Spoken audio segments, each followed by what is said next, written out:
From The Australian, here's What's on the Front. I'm Kristen Amiet. It's Tuesday, January 20, 2026. Prince Harry returns to England's High Court for what might be the final time this week. He's suing the best-selling Daily Mail and Mail on Sunday newspapers for allegedly invading his privacy. But could the end of the Duke of Sussex's long legal battle against the British press finally open the door to reconciliation with his royal family? That's today's episode.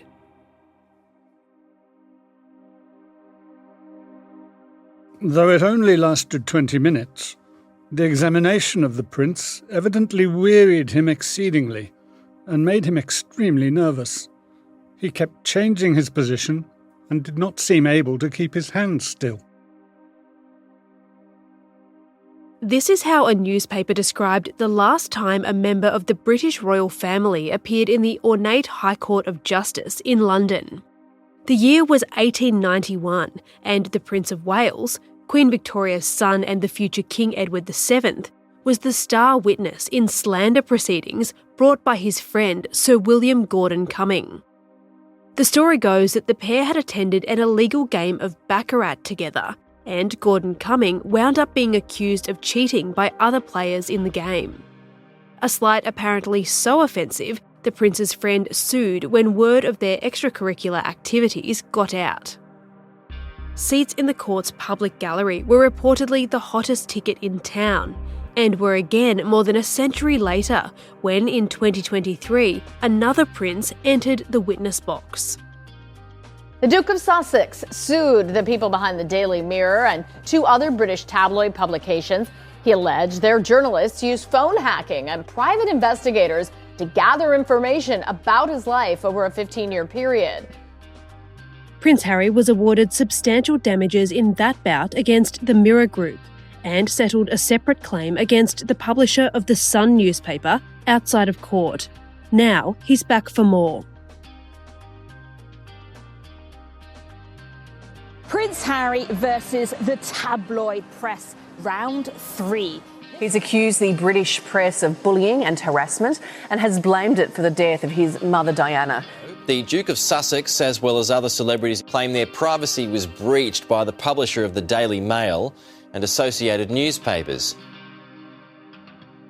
Prince Harry, along with pop star Elton John and husband David Furnish, actors Liz Hurley and Sadie Frost, Baroness Doreen Lawrence and former politician Simon Hughes, allege for decades the Daily Mail and the Mail on Sunday newspapers intercepted their voicemails, tapped landlines, illegally obtained medical records, and even bugged their homes.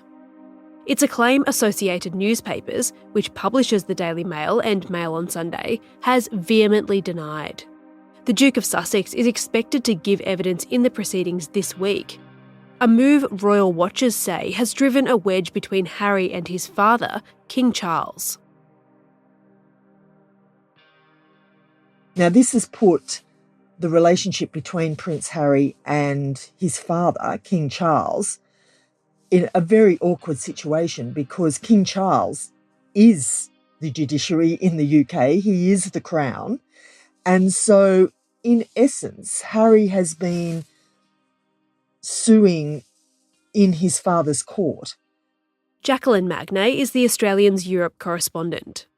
And we can see that some of that frigid atmosphere is starting to unthaw, and that's partly because the litigation is now starting to go away. This is the last case that we know of that Harry is involved in, and this is a 8-10 week trial. And once this is over, then there will be no legal impediment for Charles and Harry to have their relationship. But of course, there is very much the difficulties they've had over the last few years where Harry has basically broken the trust of the royal family and divulged all of this information to the press and in his book and on Oprah Winfrey. So there is an interesting dynamic at play here, whether the end of these legal battles with Harry and the newspaper industry in the UK will mean a new relationship with his father. Yeah, Harry, of course, lives these days in California with his wife Meghan, where they run all manner of side hustles, making podcasts and cooking shows and whatever else.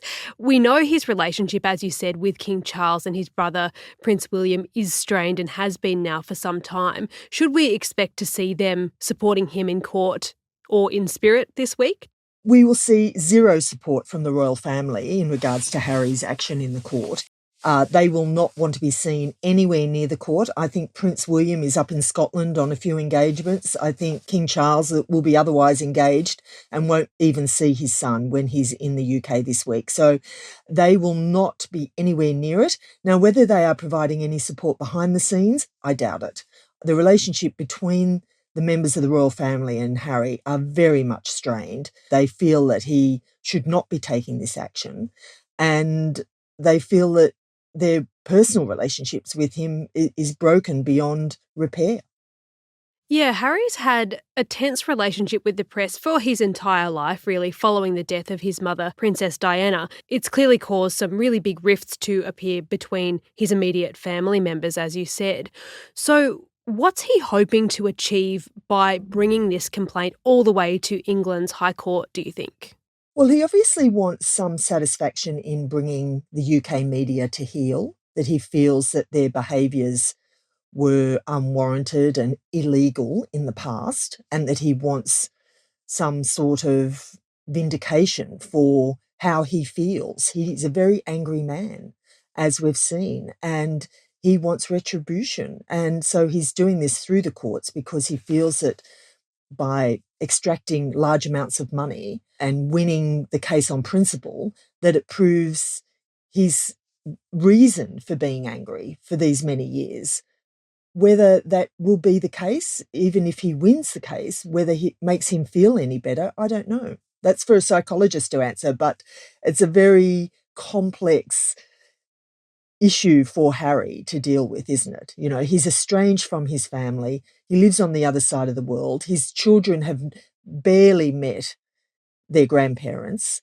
He's very much isolated in California, even though he tells everybody what a great life he's having. But if we look at what has he actually done in the last few years, we see him as a prop in his wife's TV show.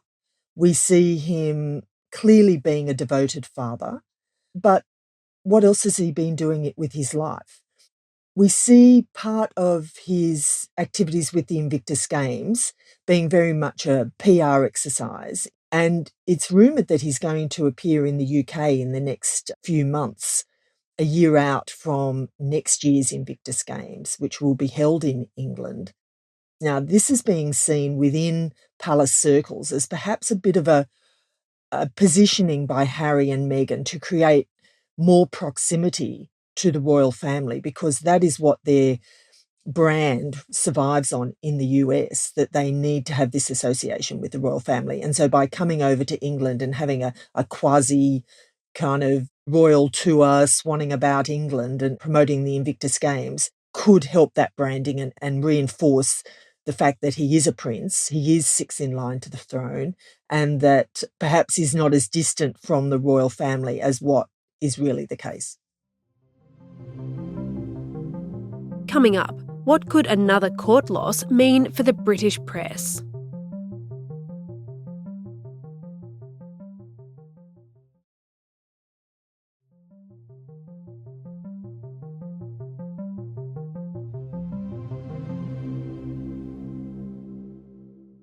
This case could also have profound ramifications for the UK's media, which reports on the royals and celebrities in a very spirited way and has done for a very long time. Is there a fear amongst British publishers, do you think, that this could permanently change the media landscape if Harry and his co-complainants are successful in the High Court? No, that is the short answer. The media has changed in the last decade anyway, and the relationship with the royal family and the press is already very regulated and already has very interesting arrangements. I can give you some examples about photos of the royal children. You will not see any photos in UK media of any of the royal children. And that's because of a deal that's been done with the press in return for an occasional photo that's been set up and staged, managed, being released to the public, to the media, on certain big occasions. So you've already got deals behind the scenes that are there to help protect members of the royal family, but also provide some access for the public to understand the work that they do. And so this has been going on for a very long time. So I don't think that this court case would really change any of those deals. It won't change any of what's been going on, because if we look at this actual case, we're talking about instances that happened 15 years ago, 20 years ago. So the world has moved on a lot, especially in regards to social media, that the newspapers really don't have the big sway and influence that perhaps they may have done in the past.